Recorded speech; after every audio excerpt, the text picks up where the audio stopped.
आज आम गीत संहिता 42 पर्वरू आरंभ करी 44 पर्व पर्यंत अध्ययन करने जावा। तेबे गीत 42 पर्व ठारू आरंभ करी 72 पर्व मध्य आमे आउ एक विभाग को लक्ष्य करुअछु। ताहा होछि विनाश और उद्धार, जहाँकि इस्राएल संतानगण को दृष्टि आगे रखी भाववाणी आकार में प्रकाश करा जाए, जहाँ से आगामी महाक्लेशर समय इस्राएल अवशिष्टांश को सेहीपरि अनुभूति मध्य दे गति करने को हेब। यह से अतीतर इस्राएल संतानगणर दासत्व बंधन और प्रांतरर अनुभूति परी, जहाँकि भविष्य में से महाक्लेशर समय इस्राएल अवशिष्टांश सेहीपरि अनुभूति मध्य दे गति करेंगे और ईश्वर से उद्धार करी से प्रतिज्ञात देशर अधिकारी कराइबे।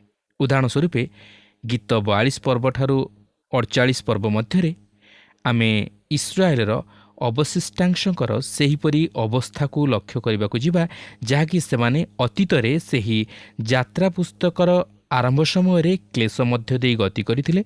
मात्र एही गीत गुड़िक सेमानकर अतीतर जीवन को प्रकाश करे नहीं, मात्र भविष्यतर विषय को प्रकाश करे, जहाँकि सेमाने सेही महाक्लेशर समय सेही समस्त विनाश और उद्धारर सम्मुखीन हेबे। आमे देखिबा को पारिबा जे ईश्वरक मनोनीत इस्राएल जेरुसालेमरु बाहर अछंती। सेमाने सेही पवित्र स्थानरु पृथक होई रही अछंती और ईश्वरक सहभागितारु दूर रे अछंती, जेपरिक सेमाने सेही मिस्र देश रे रहितिले।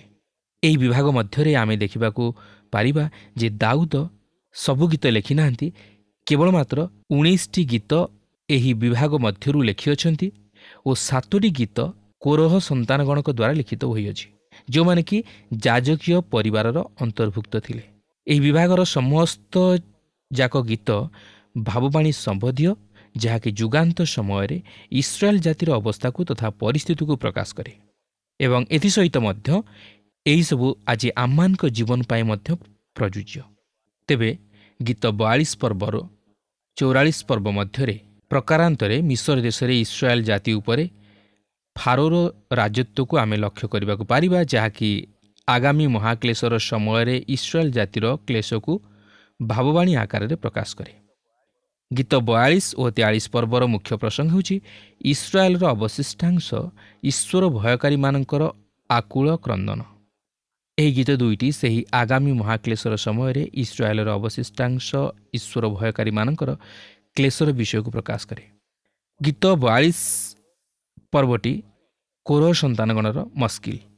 मस्किल अर्थ यह एक शिक्षार और बुझामणार गीत।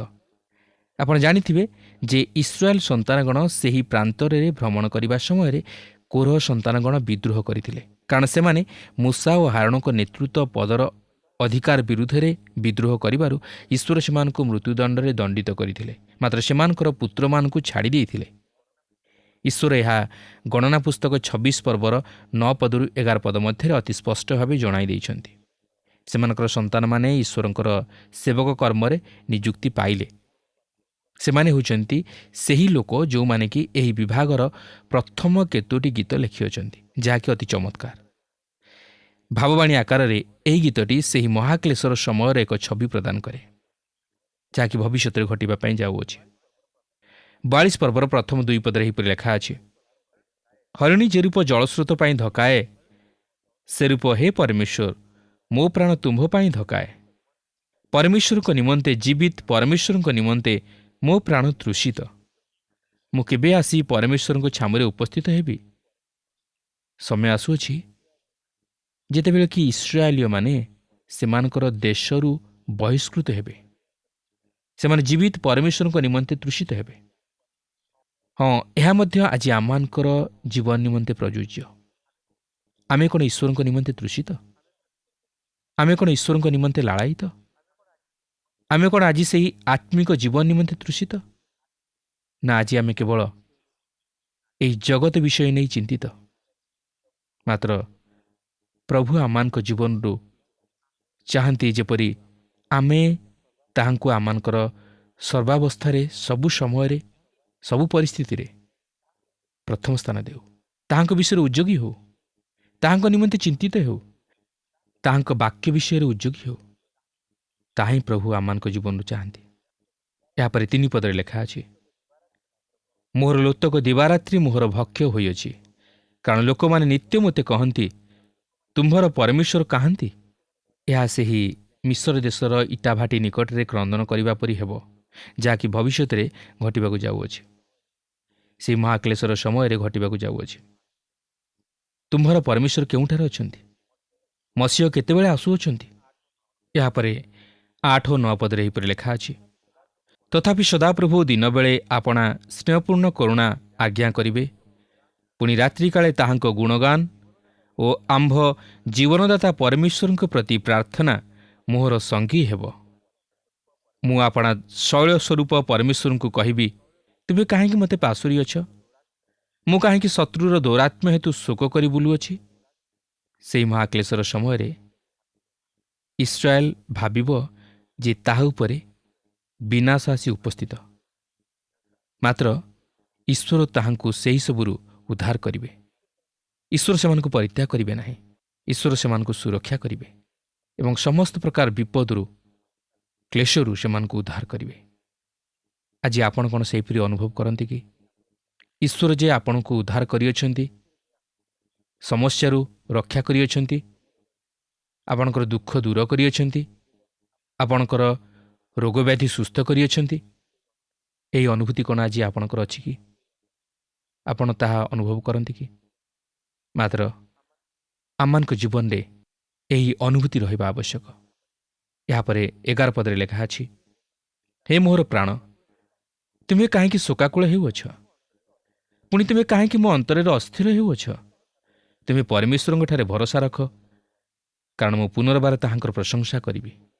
ସେ ମୋ ମୁଖର ପ୍ରସନ୍ନତା ଓ ମୋର ପରମେଶ୍ୱର ଅଟନ୍ତି। ସେହି ମହାକ୍ଲେଶର ସମୟରେ ଇସ୍ରାଏଲର ଅବଶିଷ୍ଟାଂଶ ଈଶ୍ୱରଙ୍କ ପ୍ରତି ଫେରିବେ। ଈଶ୍ୱର କେବଳ ସେମାନଙ୍କର ସହବର୍ତ୍ତୀ ହୋଇ ସେମାନଙ୍କୁ ଉଦ୍ଧାର କରିବେ, ଆଉ କେହି ସେମାନଙ୍କୁ ଉଦ୍ଧାର କରିପାରିବେ ନାହିଁ।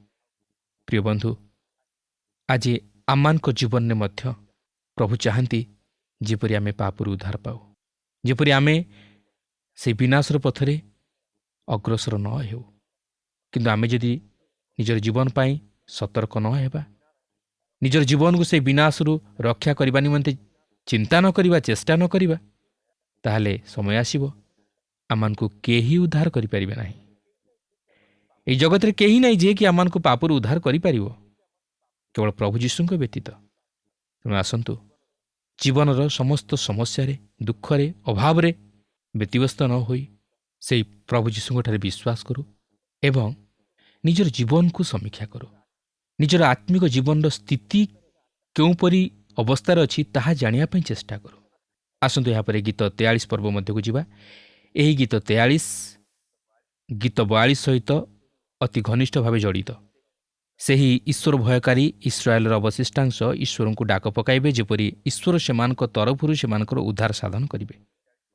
43 ପର୍ବର ପ୍ରଥମ ପଦରେ ଲେଖା ଅଛି, ହେ ପରମେଶ୍ୱର, ମୋର ବିଚାର କର ଓ ଅଧାର୍ମିକ ଗୋଷ୍ଠୀ ବିରୁଦ୍ଧରେ ମୋହର ଗୁହାରି ନିଷ୍ପତ୍ତି କର। ପ୍ରବଞ୍ଚକ ଓ ଅନ୍ୟାୟକାରୀ ମନୁଷ୍ୟଠାରୁ ମୋତେ ଉଦ୍ଧାର କର। ଏହା ସେହି ଅବଶିଷ୍ଟ ଈଶ୍ୱର ଭୟକାରୀ ଇସ୍ରାଏଲର ଈଶ୍ୱରଙ୍କ ନିକଟରେ ଗୁହାରି ହେବ। ସେହି ପ୍ରବଞ୍ଚକ ଓ ଅନ୍ୟାୟକାରୀ ହେଉଛି ଭଣ୍ଡ ଖ୍ରୀଷ୍ଟ, ଯିଏକି ଏହି ଲୋକମାନଙ୍କ ସହିତ ପ୍ରତାରଣାପୂର୍ବକ ନିୟମ କରିବା ସଙ୍ଗେ ସଙ୍ଗେ ତାହାକୁ ସେହି ସମୟରେ ଲଙ୍ଘନ କରିବ। ଆଉ ଯେତେବେଳେ ଏହା ଘଟିବ, ସେତେବେଳେ ସେମାନେ କ୍ରନ୍ଦନ କରି କହିବେ, ପ୍ରବଞ୍ଚକ ଓ ଅନ୍ୟାୟକାରୀ ମନୁଷ୍ୟଠାରୁ ମୋତେ ଉଦ୍ଧାର କର। ଆମେ ମଧ୍ୟ ଆଜି ଏହିପରି ପ୍ରାର୍ଥନା କରିବା ଉଚିତ। ଆମେ ଆଜି ଶୈତାନର ହସ୍ତରୁ ଉଦ୍ଧାର ପାଇବା ନିମନ୍ତେ ପ୍ରାର୍ଥନା କରିବା ଉଚିତ। ଆମେ ଆଜି ପାପରୁ ପୃଥକୀକୃତ ଜୀବନଯାପନ କରିବା ନିମନ୍ତେ ଈଶ୍ୱରଙ୍କଠାରୁ ଶକ୍ତି ମାଗିବା ଉଚିତ। ଆମେ ଆଜି ଅନ୍ୟାୟକାରୀମାନଙ୍କଠାରୁ, ପ୍ରବଞ୍ଚକ ଲୋକମାନଙ୍କଠାରୁ ଦୂରରେ ରହିବା ଉଚିତ।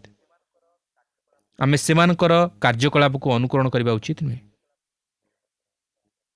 ପ୍ରିୟ ବନ୍ଧୁ, ଯଦି ଆଜି ଆପଣ ଭାବୁଛନ୍ତି ଯେ ଆପଣଙ୍କ ପ୍ରତି କିଏ ଅନ୍ୟାୟ କରୁଛି ବା ଆପଣଙ୍କର ପ୍ରବଞ୍ଚନା କରୁଅଛି, ତାହେଲେ ଆପଣ ସେହି ପ୍ରଭୁ ଯୀଶୁଖ୍ରୀଷ୍ଟଙ୍କଠାରେ ନିଜକୁ ସମର୍ପଣ କରନ୍ତୁ ଏବଂ ତାହାଙ୍କ ନିକଟରେ ପ୍ରାର୍ଥନା କରନ୍ତୁ। ତାହେଲେ ପ୍ରଭୁ ଆପଣଙ୍କୁ ଉଦ୍ଧାର କରିବେ। ପ୍ରଭୁ ଆପଣଙ୍କର ସମସ୍ତ ସମସ୍ୟା ସମାଧାନ କରିବେ। ଏହାପରେ 3 ପଦରେ ଲେଖା ଅଛି, ତୁମ୍ଭର ଦୀପ୍ତି ଓ ତୁମ୍ଭର ସତ୍ୟତା ପଠାଅ, ତାହା ମୋହର ପଥଦର୍ଶକ ହେଉ। ତାହା ତୁମ୍ଭ ପବିତ୍ର ପର୍ବତରେ ଓ ତୁମ୍ଭ ଆବାସରେ ମୋତେ ପ୍ରବେଶ କରାଅ। ଲେଖା ଅଛି, ତୁମ୍ଭର ଦୀପ୍ତି ଓ ତୁମର ସତ୍ୟତା ପଠାଅ। ଗୀତ ରଚକ କି ନିମନ୍ତେ ପ୍ରାର୍ଥନା କରନ୍ତି? ପ୍ରଭୁ ଯୀଶୁଖ୍ରୀଷ୍ଟ କହନ୍ତି, ମୁଁ ପଥ, ସତ୍ୟ ଓ ଜୀବନ। ମୋ ଦେଇ ନଗଲେ କେହି ପିତାଙ୍କ ନିକଟକୁ ଯାଇପାରେ ନାହିଁ, ଯାହାକି ଯୋହନ 14 ପର୍ବର 6 ପଦରେ ଆମେ ଲକ୍ଷ୍ୟ କରୁ। ଯଦି ସେମାନେ ଜାଣନ୍ତି ଯେ ସେ ସେହି ପଥ, ସତ୍ୟ ଓ ଜୀବନ, ତାହେଲେ ସେମାନେ ମଧ୍ୟ ଜାଣିବାକୁ ପାରିବେ ଯେ ସେ ହେଉଛନ୍ତି ସେହି ମସିହ ଯିଏକି ସେମାନଙ୍କୁ ଉଦ୍ଧାର କରିବା ନିମନ୍ତେ ଆସିଥିଲେ। ତାହା ତୁମ୍ଭ ପବିତ୍ର ପର୍ବତରେ ଓ ତୁମ୍ଭ ଆବାସରେ ମୋତେ ପ୍ରବେଶ କରାଅ। ଅର୍ଥାତ୍ ସେ ସେହି ଜେରୁସାଲେମକୁ ଫେରିଯିବା ପାଇଁ ଇଚ୍ଛା କରେ। ସେ ମନ୍ଦିରରେ ଉପାସନା କରିବା ନିମନ୍ତେ ବାଞ୍ଛା କରେ ଓ ଈଶ୍ୱରଙ୍କ ନିକଟକୁ ଆସିବାକୁ ଚାହେଁ। ସମୟ ଆସୁଅଛି, ଇସ୍ରାଏଲ ସନ୍ତାନଗଣ ମଧ୍ୟ ତାହା ହିଁ ଚାହିଁବେ। ସେମାନେ ସେହି ଖ୍ରୀଷ୍ଟଙ୍କର ଅନ୍ୱେଷଣ କରିବେ, ସେମାନେ ସେହି ମସିହଙ୍କର ଅନ୍ୱେଷଣ କରିବେ।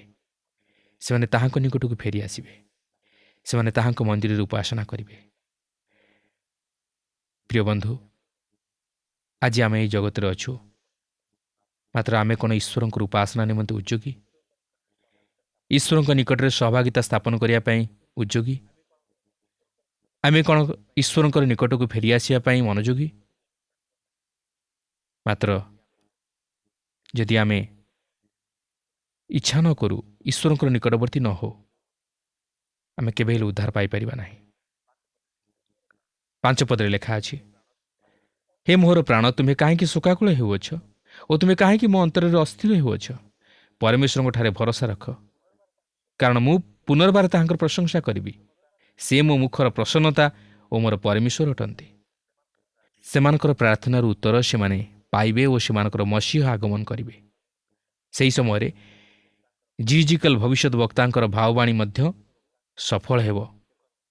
ଦେଖନ୍ତୁ, ସେହି ଜିଜିକାଲ 36 ପର୍ବର 28 ଓ 29 ପଦରେ ଲେଖା ଅଛି, ପୁଣି ଆମ୍ଭେ ତୁମ୍ଭମାନଙ୍କର ପିତୃପୁରୁଷ ଗଣକୁ ଯେଉଁ ଦେଶ ଦେଲୁ, ତହିଁରେ ତୁମେମାନେ ବାସ କରିବ ଓ ତୁମେମାନେ ଆମ୍ଭର ଲୋକ ହେବ ଓ ଆମ୍ଭେ ତୁମମାନଙ୍କର ପରମେଶ୍ୱର ହେବା। ଆଉ ଆମ୍ଭେ ତୁମମାନଙ୍କୁ ତୁମମାନଙ୍କର ସକଳ ଅଶୌଚରୁ ପରିତ୍ରାଣ କରିବା ଓ ଆମ୍ଭେ ଶସ୍ୟକୁ ଆହ୍ୱାନ କରି ତାହା ବୃଦ୍ଧି କରିବା ଓ ତୁମମାନଙ୍କ ଉପରେ ଦୁର୍ଭିକ୍ଷ ପକାଇବା ନାହିଁ। ଆସନ୍ତୁ ଏହାପରେ 44 ପର୍ବ ମଧ୍ୟକୁ ଯିବା।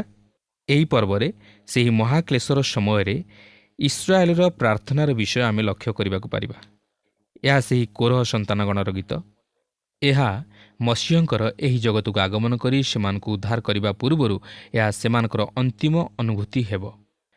ସେହି କ୍ଲେଶର ସମୟରେ ଈଶ୍ୱର ସେମାନଙ୍କୁ ପୁନର୍ବାର ଉଦ୍ଧାର କରିବାକୁ ଯିବା ପୂର୍ବରୁ ସେମାନେ ସେମାନଙ୍କର ପୂର୍ବପୁରୁଷମାନଙ୍କ ପ୍ରତି ଈଶ୍ୱରଙ୍କର ସେହି ସାହାଯ୍ୟକୁ ସ୍ମରଣ କରିବେ। ଈଶ୍ୱର ଅତୀତରେ ତାହା ସାଧନ କରିଥିଲେ ଓ ସେ ମଧ୍ୟ ପୁନର୍ବାର ତାହା ସାଧନ କରିବେ। 44 ପର୍ବର 2 ଓ 3 ପଦରେ ଏହିପରି ଲେଖା ଅଛି, ତୁମ୍ଭେ ଅନ୍ୟ ଗୋଷ୍ଠୀୟମାନଙ୍କୁ ସ୍ୱହସ୍ତରେ ତଡ଼ି ଦେଇ ସେମାନଙ୍କୁ ରୋପଣ କରିଥିଲ। ତୁମ୍ଭେ ଜନବୃନ୍ଦକୁ ନାଶ କରି ସେମାନଙ୍କୁ ବିସ୍ତାରିତ କରିଥିଲ, କାରଣ ସେମାନେ ନିଜ ଖଡ଼୍ଗ ଦ୍ୱାରା ଦେଶାଧିକାର ପ୍ରାପ୍ତ ହେଲେ ନାହିଁ। କେବଳ ସେମାନଙ୍କ ନିଜ ବାହୁ ସେମାନଙ୍କୁ ଉଦ୍ଧାର କଲା ନାହିଁ, ମାତ୍ର ସେମାନଙ୍କ ପ୍ରତି ତୁମ୍ଭର ଅନୁଗ୍ରହ ଥିବାରୁ ତୁମର ଦକ୍ଷିଣ ହସ୍ତ ଓ ତୁମର ବାହୁ ଓ ତୁମ୍ଭ ମୁଖର ପ୍ରସନ୍ନତା ତାହା କରିଥିଲା। ଏହା ସେହି ମୋଶା ଓ ଜିହୋଶୁଆଙ୍କ ସମୟକୁ ଦର୍ଶାଏ। ଈଶ୍ୱର ଅନ୍ୟ ଗୋଷ୍ଠୀୟମାନଙ୍କର ପାପ ହେତୁ ସେମାନଙ୍କୁ ସେହି କିଣାନ ଦେଶରୁ ବିତାଡ଼ିତ କରି ତାହାଙ୍କର ମନୋନୀତ ଜାତି ଇସ୍ରାଏଲକୁ ସେହି ଦେଶର ଅଧିକାରୀ କରାଇଥିଲେ। କିନ୍ତୁ ସେମାନେ ନିଜର ଚତୁରତା ବା ଶକ୍ତି ବଳରେ ସେହି ଦେଶର ଅଧିକାରୀ ହୋଇନଥିଲେ। ଏହା ଆମମାନଙ୍କର ଶିକ୍ଷା ନିମନ୍ତେ ସେହି ଦକ୍ଷିଣହସ୍ତ ତାହାଙ୍କର ପରିତ୍ରାଣ ସାଧନକୁ ବୁଝାଏ, ଯାହାକି 1900 ବର୍ଷ ତଳେ ସେହି କ୍ରୁଶରେ ପ୍ରକାଶିତ ହୋଇଥିଲା। କିନ୍ତୁ ପ୍ରିୟ ବନ୍ଧୁ, ଆଜି ଆମେ କେତେଜଣ ଅଛୁ ଯେଉଁମାନେ କି ଅତୀତର ବିଷୟକୁ ସ୍ମରଣ କରୁ? ପ୍ରଭୁ ଆମମାନଙ୍କର ଜୀବନରେ ଅତୀତରେ ଯେଉଁ ସମସ୍ତ ଆଶୀର୍ବାଦ ଏବଂ ମଙ୍ଗଳଦାନ ଦେଇଅଛନ୍ତି, ସାହାଯ୍ୟ କରିଅଛନ୍ତି, ସେହିସବୁକୁ କ'ଣ ଆମେ ସ୍ମରଣ କରୁ? ପ୍ରଭୁଙ୍କର ସେହି ପ୍ରେମ, ଅନୁଗ୍ରହ, ଦୟାକୁ କ'ଣ ଆମେ ସ୍ମରଣ କରୁ? ଆସନ୍ତୁ ଏହାପରେ ଦେଖିବା ବର୍ତ୍ତମାନ ସେହି ଆକୁଳ କ୍ରନ୍ଦନ ଯାହାକି ସେହି ବ୍ୟକ୍ତିର ହୃଦୟରୁ ଆସେ। 4 ପଦରେ ଲେଖା ଅଛି, ହେ ପରମେଶ୍ୱର, ତୁମ୍ଭେ ମୋହର ରାଜା, ଯାକୁବ ପକ୍ଷରେ ମୁକ୍ତିର ଆଜ୍ଞା ହେଉ। ଆମମାନଙ୍କର ପ୍ରଭୁ ଯୀଶୁଖ୍ରୀଷ୍ଟ ଇସ୍ରାଏଲର ରାଜା ଓ ସେ ତାହାଙ୍କର ଲୋକମାନଙ୍କୁ ସେହି କ୍ଲେଶରୁ ଉଦ୍ଧାର କରିବା ନିମନ୍ତେ ଆଗମନ କରିବେ। ଏହାପରେ 44 ପର୍ବର 5 ଓ 6 ପଦରେ ଏହିପରି ଲେଖା ଅଛି, ତୁମ୍ଭ ଦ୍ୱାରା ଆମ୍ଭେମାନେ ବିପକ୍ଷ ଗଣକୁ ଭୁସି ପକାଇବା, ତୁମ୍ଭ ନାମ ଦ୍ୱାରା ଆମ୍ଭେମାନେ ଆପଣା ବିରୁଦ୍ଧରେ ଉତ୍ଥିତ ଲୋକମାନଙ୍କୁ ଦଳି ପକାଇବା, ଯେହେତୁ ମୁଁ ଆପଣା ଧନୁରେ ନିର୍ଭର କରିବି ନାହିଁ, କିଅବା ମୋ ଖଡ଼୍ଗ ମୋତେ ଉଦ୍ଧାର କରିବ ନାହିଁ। ସେହି ମହାକ୍ଲେଶର ସମୟରେ ଇସ୍ରାଏଲର ଅବଶିଷ୍ଟାଂଶ ସେମାନଙ୍କର ଶତ୍ରୁଗଣଠାରୁ ପ୍ରତିଶୋଧ ନେବାକୁ ଯାଉଅଛନ୍ତି। କିନ୍ତୁ ଆଜି ଆମମାନଙ୍କ ଶତ୍ରୁମାନଙ୍କ ନିମନ୍ତେ ପ୍ରାର୍ଥନା କରିବା ଉଚିତ ଓ ସେମାନଙ୍କୁ ପ୍ରେମ କରିବା ଉଚିତ। କିନ୍ତୁ ଆମମାନେ ସେମାନଙ୍କର ପ୍ରତିଶୋଧ ନେବା ଉଚିତ ନୁହେଁ, ମାତ୍ର ଆମେ ସେମାନଙ୍କୁ ପ୍ରଭୁଙ୍କ ହସ୍ତରେ ସମର୍ପଣ କରିଦେଇପାରିବା। କାରଣ ରୋମିଓ 12 ପର୍ବର 19 ପଦରେ ଲେଖା ଅଛି, ପ୍ରତିଶୋଧ ନେବା ଆମ୍ଭର ଅଧିକାର, ଆମ୍ଭେ ପ୍ରତିଫଳ ଦେବା। 44 ପର୍ବର 22 ପଦରେ ଲେଖା ଅଛି, ହଁ ତୁମ୍ଭ ସକାଶୁ ଆମମାନେ ଦିନଯାକ ହତ ହେଉଅଛୁ, ଆମେମାନେ ହତ୍ୟା ନିମନ୍ତେ ଆନିତ ମେଷତୁଲ୍ୟ ଗଣିତ ହେଉଅଛୁ।